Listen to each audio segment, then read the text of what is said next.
మళ్లీ అధికారంలోకి వచ్చేది బీఆర్ఎస్ ప్రభుత్వమే అని ఇటు కేటీఆర్ అటు హరీష్ రావు చెప్తున్నారు. ఢిల్లీలోని మీడియా మిత్రులతో జరిగిన సంభాషణలో బావా బామర్దులు ఇద్దరూ రాష్ట్రంలో రేవంత్ పాలనపై పెదవి విరిచారు. రేవంత్ రెడ్డికి ఇంకా పాలనపై పట్టు రాలేదని, పాలనను వదిలేసి రాజకీయమే చేస్తున్నారని హరీష్ రావు అన్నారు.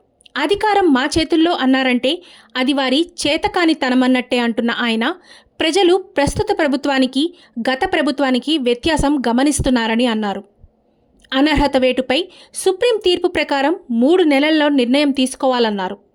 మరోవైపు తెలంగాణ పేరు మార్చడం వల్ల ఓడిపోయామనడానికి ఆధారం లేదని, హైదరాబాద్లో అన్ని సీట్లు గెలిచామని కేటీఆర్ అన్నారు. ప్రజలతో మాకు గ్యాప్ వచ్చింది, అందుకోసం కాస్త మా వైఖరి మార్చుకోవాలి అన్నారు.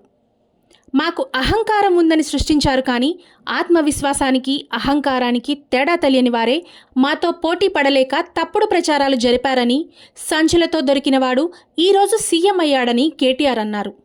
మరోవైపు పెద్ద ఎత్తున పథకాలు ఇచ్చిన జగన్ ఓడిపోవడం ఆశ్చర్యం కలిగించిందని, ఒకవేళ పవన్ విడిగా పోటీ చేసి ఉంటే ఫలితాలు మరో విధంగా ఉండేవన్నారు.